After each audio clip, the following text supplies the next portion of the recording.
Hare Krishna,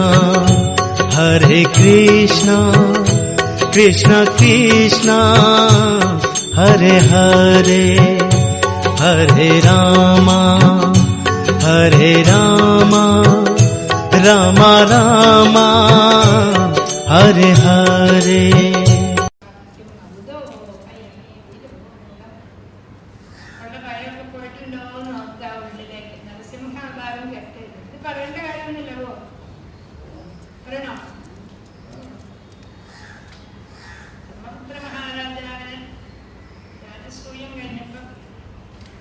എന്തുകൊണ്ടാണ് ശിശുപാലന് മോക്ഷം കിട്ടിയത് എന്നൊരു സംശയം. അപ്പൊ നാരദ മഹർഷിയോട് ചോദിച്ചു, എന്തുകൊണ്ടാണ് ഇങ്ങനെ? അയാളുടെ നാവുമ്പിലല്ലേ വെളുത്ത പുഷ്ടം, അങ്ങനെയുള്ള ഉണ്ടാവേണ്ടതല്ല. ശ്രീകൃഷ്ണൻ ജനിച്ചപ്പോഴേ ഒരു കൃഷ്ണ ചിത്രങ്ങൾ മുറപേരാകും പറഞ്ഞത് കേട്ടപ്പോ കോരനം ചൈത്യനെ കൊന്ന കൃഷ്ണ. ഹരി എല്ലാവരും സന്തോഷമായിട്ട് ഇരിക്കണുണ്ട്. അല്ലെങ്കിൽ ഞാനൊക്കെ പറഞ്ഞു ഈ പ്രസംഗിച്ച് ശീലമില്ല. ഏട്ടനിങ്ങനെ പറഞ്ഞോണ്ടിരിക്കുന്നത് എനിക്ക് പതിവ് എല്ലാ പാരായണത്തിനൊക്കെ കൂടാറുണ്ട്. അപ്പൊ ഏതായാലും അങ്ങനെ ഹിരണ്യകശിപൂവനായി എന്തുകൊണ്ടാണ് ശിശുപാലന് മോക്ഷം വരുന്നത്? അദ്ദേഹം ജയവിജയന്മാരെ വൈകുണ്ഠത്തിലെ പക്ഷതന്മാരായിരുന്നു. അവർക്ക് 3 ജന്മം കിട്ടും. ഹിരണ്യാക്ഷൻ, ഹിരണ്യകശിപു, രാവണൻ, കുംഭകർണൻ, പിന്നെ ശിശുപാലൻ. ഇവരെ 3 പേരെ മനസ്സിലാൻ വേണ്ടിയിട്ട് ഭഗവാൻ 3 അവതാരം വെച്ചിട്ടുണ്ട്.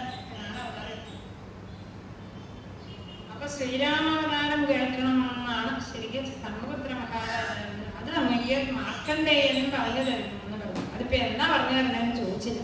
ചോദിക്കാതെ നന്നായി. കാരണം കാട്ടിൽ പോകുമ്പോഴാണ് പറഞ്ഞു കൊടുക്കുന്നത്. കാട്ടിൽ വെച്ച് മാർക്കണ്ഡേയൻ വരുമ്പോ ചോദിക്കും, ഇങ്ങനെ ഈ പണ്ടാരി തട്ടിട്ടുണ്ടോ, അങ്ങനത്തെ ഒരു സംഭവമൊക്കെ ഉണ്ടായി. എന്നെ പോലെ ദുഃഖം അനുഭവിച്ചിട്ട് ആരെങ്കിലും ഉണ്ടോ, അല്ലെങ്കിൽ ശ്രീരാമന്റെ കഥ അവിടെ വെച്ചാൽ പറഞ്ഞിട്ടുണ്ട്.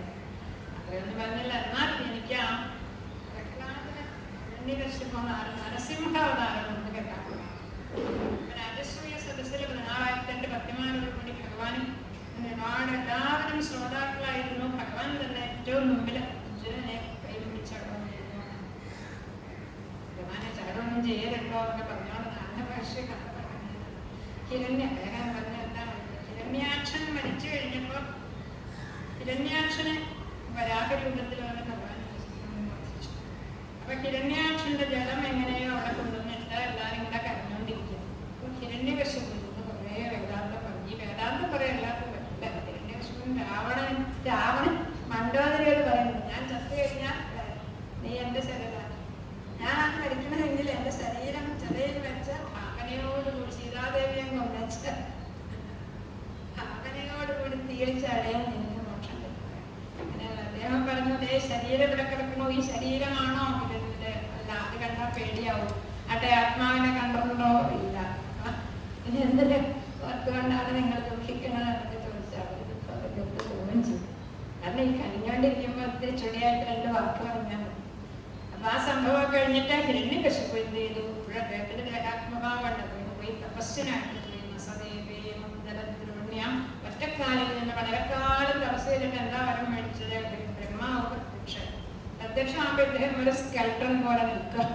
എത്ര അസ്ഥി ഉണ്ടെന്നൊക്കെ എണ്ണാൻ പറയുന്നത്. അപ്പൊ ബ്രഹ്മാവ് ഇത്തിരി വെള്ളം തെളിച്ച് പരിപാടി അങ്ങനെ ആ ജോലിയാണ് ബ്രഹ്മാവിന്. അപ്പൊ ബ്രഹ്മാവ് വെള്ളമൊക്കെ തെളിച്ചപ്പോൾ ഹിരണ്യകശിപു നല്ല സ്വർണ്ണവർണ്ണത്തോടും കൂടി ശോഭായമാനമായ ഒരു രൂപമായി പ്രത്യക്ഷനായിട്ട് ബ്രഹ്മാവിനെ നല്ല രീതിയിൽ സ്തുതിച്ചു. എന്താണ് വരം വേണ്ടതെന്ന് വെച്ചപ്പോ അമൃത്വമാണ്. പിന്നെ ഒരിടത്തും വെച്ച് മരണം ഉണ്ടാകുന്നത് അടുത്ത് വെച്ചത് എല്ലാം പറയുന്നു. അടുത്ത് വെച്ച് മരിക്കരുത്, പുറത്ത് വെച്ച് മരിക്കരുത്, ആയുധം കൊണ്ട് മരിക്കരുത്, ആയുധമില്ലാത്തതുകൊണ്ട് മരിക്കരുത്, കുട്ടിക്കാലത്ത് പഠിച്ചിരുന്നത്, ജീവനില്ലാത്തത് കൊണ്ടും ജീവനുള്ളത്, അങ്ങനെയൊക്കെ മരണത്തിന് എല്ലാം മതിലുകൾ അടച്ചിട്ട് മരിച്ചില്ലേ. അപ്പൊ അദ്ദേഹത്തിന്റെ മരണത്തിന് കാരണമായിട്ടുള്ളത് പ്രഹ്ലാദന്റെ പത്നിയാണ്. അദ്ദേഹത്തിന് സംഹ്ലാദൻ 5 ആഹ്ലാദപുല്യരായ 5 കുട്ടികളുണ്ടായിരുന്നു. പക്ഷെ പ്രഹ്ലാദൻ മാത്രമായിരുന്നു എപ്പോഴും ആഹ്ലാദവാനായിരുന്നു. അതുകൊണ്ടാണ് അദ്ദേഹത്തെ പഠിക്കുന്നത്. അപ്പൊ സ്നേഹ്യച്യുതം പ്രിയനെ അതിരുന്ന കൃഷ്ണ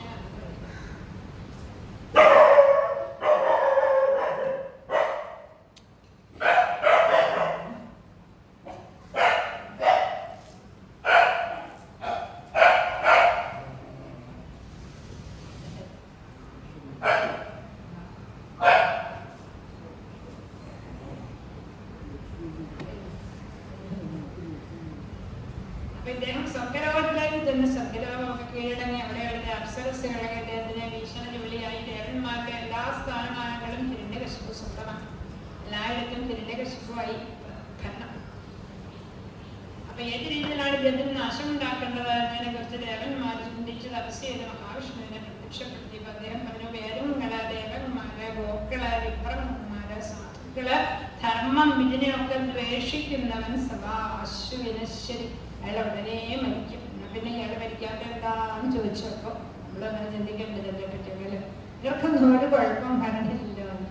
അപ്പൊ അദ്ദേഹം പറഞ്ഞു, അത് ഭക്തനെ ദ്രോഹിക്കണവരെ ഞാൻ നോക്കിയിരിക്കുന്നത്. നിർവൈരായ പ്രശാന്തായ അങ്ങനെ ഒരു പ്രഹ്ലാദൻ എന്നൊരു മകനുണ്ട് അദ്ദേഹത്തിന്. ആ പ്രഹ്ലാദനെ ഉപദ്രവിച്ചാൽ ഞാൻ അപ്പൊ അത് കരിച്ചു കളയും വേണ്ട വരമൊക്കെ.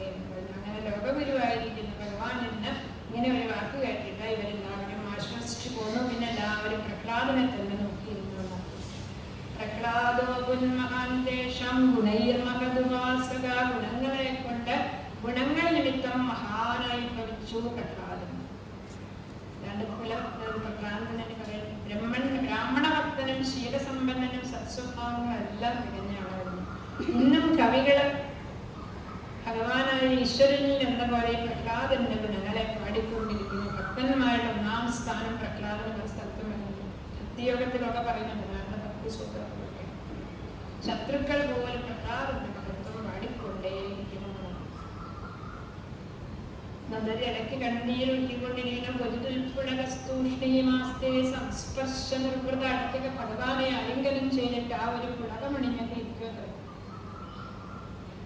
ഉത്തമ ശ്ലോക പദാരബിന്ദങ്ങളിൽ മനസ്സുറപ്പിച്ച് അങ്ങനെ ഇരുന്ന ആ കുട്ടിയെ ഹിരണ്യകശിപു ആക്രമിച്ചു അല്ലെങ്കിൽ ഉപദ്രവിച്ചു എന്ന് കേട്ടപ്പോൾ ബ്രഹ്മപുത്ര മഹാരാജാവ് ചോദിച്ചു, വിപ്രതികൂലന്മാരായിരിക്കുന്ന പുത്രന്മാരോട് പോലും അച്ഛന്മാരിങ്ങനെ ദേഷ്യം കാണിക്കാറുള്ളത് അതെന്തുകൊണ്ടായിരിക്കണം ഇങ്ങനെ കാണിച്ചത്? അച്ഛനും മകനും തമ്മിലുള്ള ദേഷ്യം മരണത്തിന് കാരണമാണ്.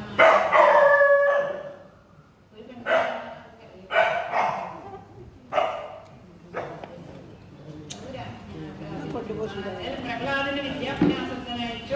രണ്ടാമത്തെ പ്രഹ്ലാദനെ പഠിപ്പിക്കാൻ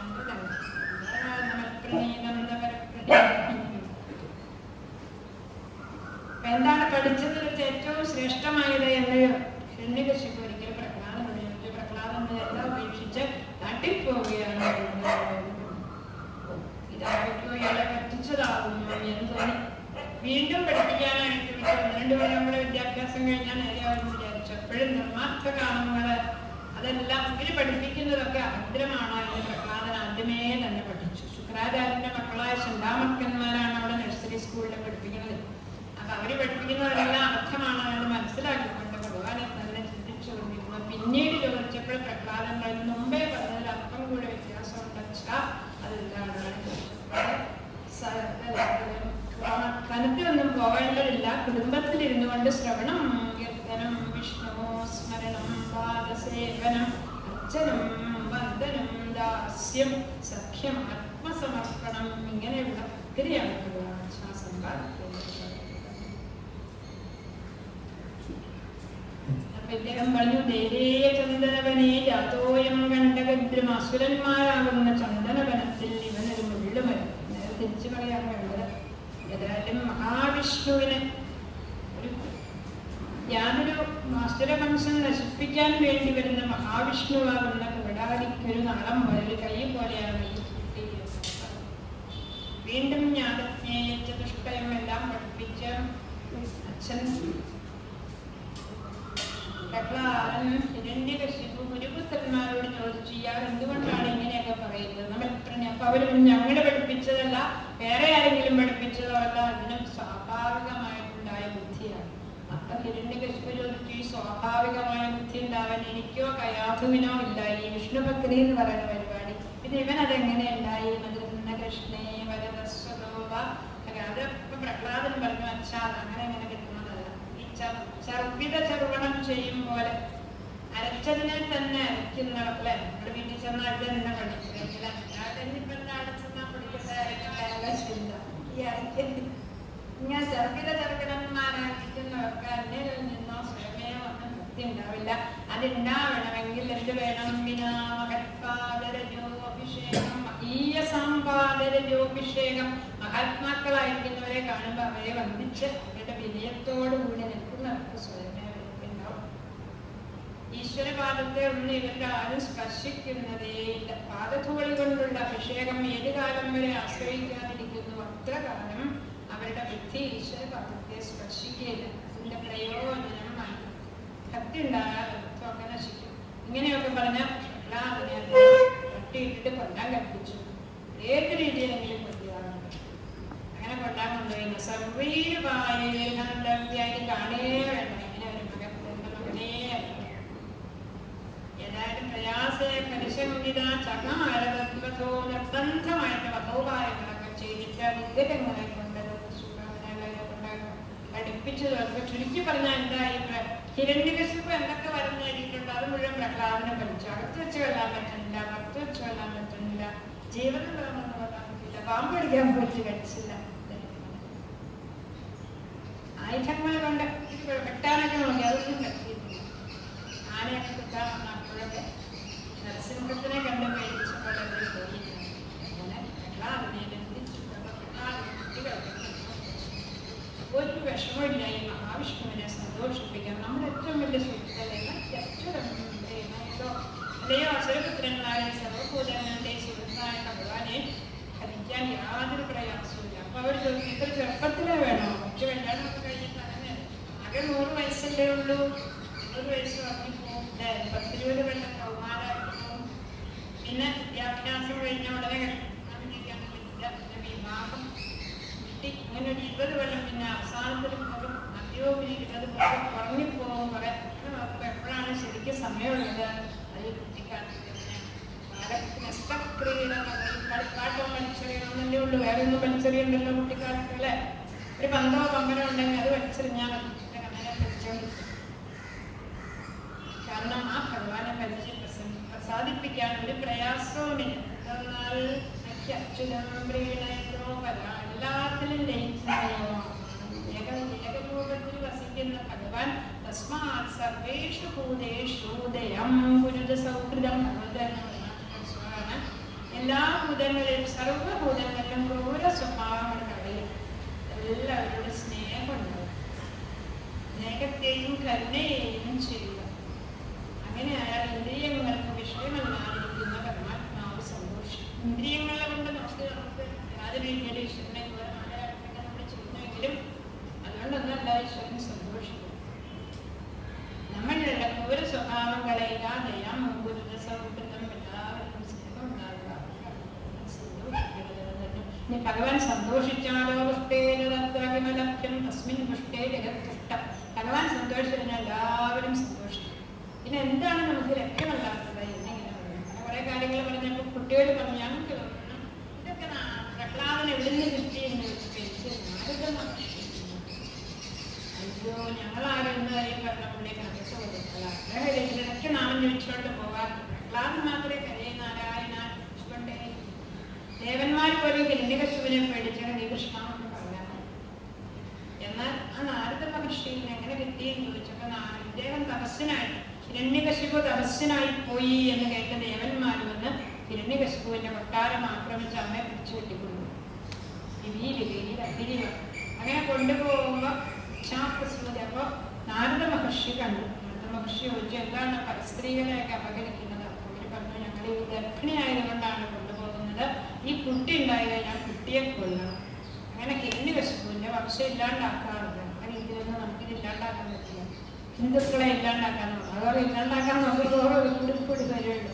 അപ്പൊ അതുകൊണ്ട് നിങ്ങൾ വിചാരിക്കും പോലെ അല്ല, അയാൾ നിഷ്കിൽ വിഷയി കുട്ടി സാക്ഷാൽ മഹാഭാഗവതനാണ്, പാപഹീനനാണ്. ഈ കുട്ടിയെ കൊല്ലാൻ നിങ്ങൾക്ക് പറ്റില്ല.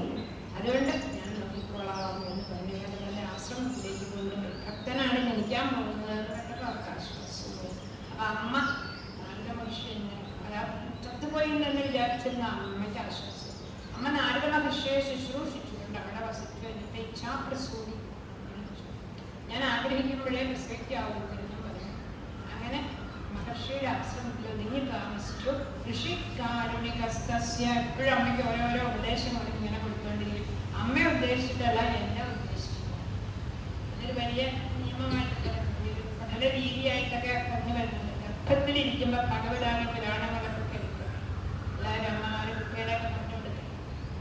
സ്ത്രീകൾ പെൺകുട്ടികളൊക്കെ വിവാഹം കഴിക്കുമ്പോൾ അങ്ങനെയുള്ള ഒരു കാര്യം ചെയ്താൽ നന്നായിരിക്കണം. ഗർഭിണിയായിരിക്കുമ്പോൾ ഇതെല്ലാം കേൾക്കും. അങ്ങനെ അമ്മയുടെ ഗർഭത്തിൽ കിടന്ന അനവധി കാലം ഞാനിത് മുഴുവൻ കേട്ടു. അത് അമ്മ കാലം കൊണ്ടും സ്ത്രീത്വം കൊണ്ടും വളർന്നുപോയി. എന്നാൽ ഋഷിയുടെ അനുഗ്രഹം കൊണ്ട് എനിക്ക് ഇപ്പോഴും യാതൊരു ഓർമ്മയിൽ വെച്ചിട്ടുണ്ടായിരുന്നു പറഞ്ഞ്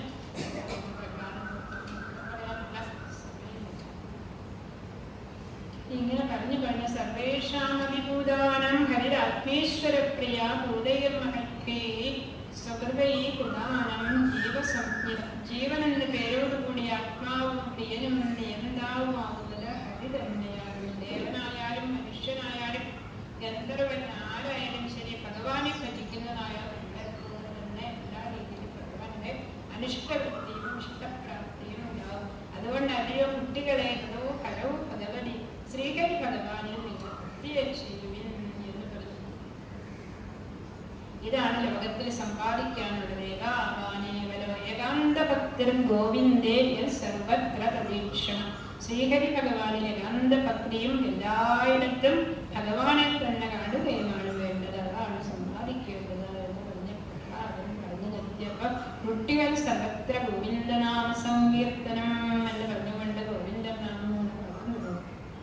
ഹേ മുരളി ശ്രീധര രാധേ കൃഷ്ണ രാധേ ശ്യാം എന്നൊക്കെ കുട്ടികൾ പാടാൻ തുടങ്ങിയപ്പോ ഹിരണ്യകശിപു പ്രിയം ദേവ്യോ അതാ വന്നു ചേർന്നു. അപ്പൊ ചോദിച്ചു, ഏ രുക്മിണീതാ നിനക്ക് ധാരാളം ഇതൊക്കെ പറഞ്ഞത്, നീ എന്നെ ഇങ്ങനെ പൂസാതെ കിട്ടുന്ന അവൻ ചോദിച്ചപ്പോ നിന്റെ ബലം ആരാണ്? എന്റെ ബലം മാത്രമല്ല എല്ലാവരുടെയും ബലം വെച്ചാൽ സാക്ഷാത് ഭഗവാൻ തന്നെയാണ്. എന്റെ ബലവും അച്ഛന്റെ ബലം, എന്റെ ബലം എന്റെ ബലം എന്ന് പറയുന്നത് അച്ഛന്റെ ബലം എന്റെ ബലം എല്ലാം ഒന്ന് തന്നെയാണ്. ഹരേ വാസു സകല ജഗദാത്മാ ഹരി. ശ്രീഹരി ഭഗവാൻ എന്ന് പറയുന്നവരാണ് ഉണ്ടെങ്കിൽ അയാൾ എവിടെയാണ് ചോദിച്ചു. അപ്പൊ എന്തുകൊണ്ട് ഈ തൂണിലില്ല? അപ്പൊ അതിലും കാണുന്നു എന്ന് സർവത്ര കാണുന്നു എന്ന് ഹിരണ്യകശിപൻ പ്രഹ്ലാദൻ സർവത്ര കാണുന്നു എന്നൊക്കെ ഹിരണ്യകശിപൻ സർവത്ര പോയിട്ടോടത്തും കണ്ടില്ലെങ്കിലും ആ തൂണില് വിഷ്ണു ഉണ്ട് എന്ന് ആ സ്ത്രീയിൽ കിട്ടി കൊടുത്തു. അപ്പൊ പിന്നെ ഉണ്ടായ കാര്യം ഉടനെ പറയാൻ എനിക്ക് പറ്റില്ല. സ്തംഭേ ഘട്ടയതോ ഹിരണ്യകശിപോ കർണമു സമാചൂർണയൻ. ആ തൂണിലൊരു ഇടി കൊടുത്തപ്പോ ഹിരണ്യകശിപുവിന്റെ ചെവികൾ അങ്ങനെ പൊടിഞ്ഞു പോകും പോലെ ഉള്ള ഒരു അരച്ച. അപ്പൊ ഇത്ര ഗംഭീരമായിരുന്നു അല്ലെ. ബ്രഹ്മാണ്ടമാകുന്ന പാത്രത്തിന്റെ ഉൾഭാഗമെല്ലാം അങ്ങനെ ചുറ്റിത്തിരിയുന്നതും ഭയങ്കരവുമായ ഒരു രൂപം, ഓരോ രൂപം ഉണ്ടായിരുന്നു. അവിടുത്തെ സമ്പാദിക്കാനും പേടിയൊന്നുമില്ല. നെന്തിലൂടെ അട്ടഹാസധ്വനിയായി കഥാവി ഒരു സമയത്തും അശ്രുതം ശ്രുത്വായം കില പൂർവം കഥാപ്യശ്രുതം. ചെറിയൊരു വിറയല ഹിരണ്യകശിപുവിൻ കമ്പക്കശ്ചന സംഭവാദ പങ്ങണം. സത്യലോകത്തിൽ അതിന്റെ അർച്ചയുണ്ടായിരുന്നു. ഞാൻ താൻ പറഞ്ഞ പോലെ എന്റെ വേഷം കിട്ടി വന്നിരിക്കണു എന്ന് ബ്രഹ്മദേവനോട് പറയും പോലെ ബ്രഹ്മദേവനെയും കൂടെ കൽപ്പിച്ചുകൊണ്ട് ഒരു. പിന്നെ നോക്കുമ്പോ എന്തായി ഹിരണ്യകശിപു കണ്ടുകളെ നോക്കുമ്പോ സൃഷ്ടചക്ഷുഷി സംഭൂതം ന മൃഗാത്മകം ന മനുജാകാരം. മുഴുവൻ മൃഗമാണോ നോക്കുമ്പോ മുകളിലോട്ട് ഇങ്ങനെ ചടയൊക്കെ കാണാം. ഇങ്ങനെ മേഘങ്ങളെയൊക്കെ തട്ടിക്കളയാണ്. തപ്തസ്വർണം പോലെയുള്ള കണ്ണുകൾ ഇങ്ങനെ പഠിപ്പിച്ചെടുത്തതുപോലെ സ്വർണം പോലെ മഹാഭയകരമായിരിക്കുന്ന ഈ രൂപം എന്താണോ എന്ന് നോക്കുമ്പോ സപ്തസ്വർണസഭ ജടകളുടെയും കുഞ്ചിമുടിയുടെയും ചലനം ആകാശത്തേക്ക് ഇങ്ങനെ വർദ്ധിച്ചുകൊണ്ട് മേഘങ്ങളെയൊക്കെ തട്ടിക്കൊണ്ട് ഗുഹ പോലെയുള്ള വാടുപോലെയുള്ള നാക്കുകളുടെ നക്ഷത്രകളൊക്കെ ഭയാനകമായിട്ട് ചെയ്യുന്ന ആ സസിംഹത്തിന്റെ അട്ടഹാസമൊക്കെ ചെയ്യുമ്പോൾ മുകളിലേക്ക് ചുളിഞ്ഞു കയറുന്ന ആ കവിളുകളൊക്കെ അതിന് പുറമെ കനത്ത അനേകം കൈകളില് മുഖങ്ങളങ്ങനെ തീഷ്ണമായ രശ്മികളോടുകൂടി മനസ്സിലായിരുന്നു വിഷ്ണു ഒരു സാക്ഷാത് മഹാവിഷ്ണു തന്നെയാണ്. കാരണം മനുഷ്യനും മൃഗവും കൊല്ലരുതെന്ന് രണ്ടും കൂടിയാണല്ലോ. കാര്യം രണ്ടുപേരിനുള്ളിൽ കുറെ സമയം യുദ്ധമുണ്ടായി. ഭ്രമ്യന്തം ദിതിജാതമം. വെറുതെ ഭഗവാന് ചുറ്റും ആയുധവും പിടിച്ച് വട്ടം കറങ്ങുന്ന അസുരനെ പിടിച്ച് സന്ധ്യാസമയം വരെ അസുരനൊക്കെ കഴിച്ചു. നമുക്ക് ഒരു സന്ധ്യാസമയം വരുമ്പോൾ ഭഗവാൻ നമ്മുടെ ചുറ്റും വരുന്നു. വരപ്രസാദം അനുസരിച്ച് അകത്തും പുറത്തും വെച്ച് കൊല്ലാൻ പാടില്ല എന്ന് പറഞ്ഞുകൊണ്ട് ഉമ്മറപ്പടിയിലിരുന്ന് തൊണ്ടയിലങ്ങനെ മലക്കി കിടത്തിയിരുന്നു. വെള്ളത്തിലും കരയിലും വാനത്തിലും ഒന്നും കൊല്ലാൻ പാടില്ലാത്തതുകൊണ്ടാണ് ഉമ്മറപ്പടിയിലിരുന്നിട്ട് ആയുധങ്ങൾ കൊണ്ട് അവധ്യനായിരിക്കുന്ന ഹിരണ്യകശിപുവിനെ നഖങ്ങളാകുന്ന ആയുധങ്ങൾ, ഈ നഖങ്ങളാകുന്ന ആയുധങ്ങള് ജീവനുള്ളതുമാണ്. അല്ലെ, മുറിച്ചാൽ വളരുന്നത് കൊണ്ട് അതിന് ജീവനുണ്ട്. മുറിക്കുമ്പോൾ വേദന ഇല്ലാത്തതുകൊണ്ട് ജീവനില്ല. അങ്ങനെയുള്ള ആ മഹായുധങ്ങളെ അവന്റെ മാറത്തങ്ങനെ കുത്തി ഇറക്കിയിട്ട് ആ ഒഴുകി വരുന്നത് എത്ര പാനം ചെയ്തു. ഇതൊരു സിംഹത്തിന്റെ സ്വഭാവം കാണിച്ചു. അതിന്റെ ഒരു ലഹരി എന്റെ എഴുത്തന്മാരെയെല്ലാം ആ രീതിയിൽ ബുദ്ധിരാന്തനെ വലിച്ചു വീടും. അങ്ങനെ മാംസവും വവയും കര ആയിരിക്കുന്ന ആ ഓരോ അന്തമാണ്, അതായത് കുടൽമാലയൊക്കെ എടുത്തിട്ട് ആ വെളുവെളുത്തിരുന്ന രോഗങ്ങളൊക്കെ ചുവന്ന് തുടിച്ചു. അപ്പൊ ആർക്കും ദുർമാരവും ഇടയ്ക്കിടയ്ക്ക് ചെറിയൊരു അർച്ചയൊക്കെ കേൾക്കുമ്പോൾ എല്ലാവരും പേടിച്ചിട്ട് സർവേ സർവവിരിഞ്ഞ വാസവമുഖ. ബ്രഹ്മാവ്, ദേവേന്ദ്രൻ തുടങ്ങി ശിവൻ എല്ലാ ദേവശ്രേഷ്ഠന്മാരും പേടിച്ചു വിറച്ചുകൊണ്ട് അകലെ നിന്നുകൊണ്ട് പ്രത്യേകം ഓരോ സ്തുതി ഇങ്ങനെ സ്തുതിക്കുമ്പോൾ എന്റെ നേരെ ചാടുമോ എന്നെല്ലാവരും പേടിച്ചു. അങ്ങനെ പേടിച്ചിട്ട് മഹാലക്ഷ്മി വന്നപ്പോ മഹാലക്ഷ്മി നോക്കിയിട്ട് മഹാലക്ഷ്മിക്ക് തന്നെ ആരാന്ന് മനസ്സിലായിട്ടുണ്ട്. ഇത്രയും ദേഷ്യപ്പെട്ട് ഇങ്ങനെ ചോരയൊക്കെ ഒലിപ്പിച്ചിട്ട് ഇപ്പൊ ആരപ്പ സാക്ഷാൽ മഹാവിഷ്ണു അവിടെ കാണുന്ന ആ സത്യകമൂർത്തി അല്ലല്ലോ. പിന്നെ അദ്ദേഹം നോക്കും, പ്രഹ്ലാദനെ ഇങ്ങനെ നോക്കണം. അടിയാരെ കുറിച്ചൊരു കരുണയും കഠിന ദുഷ്ടരോടെഴുന്ന കോപവും. അങ്ങനെയുള്ള ആ മുഖം കണ്ടപ്പോ മനസ്സിലായി പ്രഹ്ലാദനെ അയച്ചുവിടാൻ പറഞ്ഞു. പ്രഹ്ലാദനെ അയച്ചുവിട്ട് പ്രഹ്ലാദൻ എന്ന പാദത്തിൽ നമസ്കരിച്ചു. അപ്പൊ ഈ പൂച്ചയൊക്കെ ഇല്ലേ, എലിയെ പിടിക്കുമ്പോൾ നഖമൊക്കെ നീണ്ടു വരും. സ്വന്തം കുഞ്ഞിനെ എടുക്കുമ്പോൾ ഇങ്ങനെ പഞ്ഞു പോലെ ഇരിക്കും. അതേപോലെ നരസിംഹമൂർത്തിയൊക്കെ നഖമൊക്കെ ഉള്ളിലേക്ക് വലിഞ്ഞു മുടിയിൽ അടച്ചു. പ്രഹ്ലാദൻ സ്തുതികൾ കൊണ്ട് സ്തുതിച്ചു. ഭക്തവാത്സല്യത്തെ അയ്യോ ഭക്തവാത്സല്യം ഭക്തിയാദോഷ ഭഗവാൻ ഗജയൂഥപായ. ഒരു ആനയോട് അവിടുന്ന് സന്തോഷിച്ചു. ഈ ആനയ്ക്ക് എന്തെങ്കിലും മഹത്വം ഉണ്ടായിരുന്നു? എന്റെ ഹിരണ്യകശിപുവിനെ ഇപ്പോൾ വലിയൊരു ബ്രാഹ്മണൻ ആ രീതിയിലൊക്കെ എത്രയോ കേമന്മാരുണ്ടായിരുന്നു. അവരുടെ എല്ലാം സ്തുതികൾ കേട്ടിട്ട് അവർ അനുഗ്രഹിക്കാതെ ആ കൈ എന്റെ കയ്യിൽ വെച്ച് അനുഗ്രഹിച്ചുവല്ലോ എന്ന് പറഞ്ഞ് പ്രഹ്ലാദൻ സ്തുതിച്ചു. പിന്നെ സ്തുതിയൊക്കെ കേട്ട് സന്തോഷിച്ച് എന്താണ് വരം വേണ്ടത് എന്ന് ചോദിച്ചപ്പോ വരം വാങ്ങുന്ന ഭക്തനും വരം കൊടുക്കുന്ന പ്രഭുവും കച്ചവടക്കാരെ പോലെയാണ്. മകനെന്താ വേണ്ടേ, നിനക്കെന്താ വേണ്ടേ, എന്നാ കോളേജിൽ പോകണ്ടേ എന്ന് വെച്ചാൽ ചോദിക്കണം.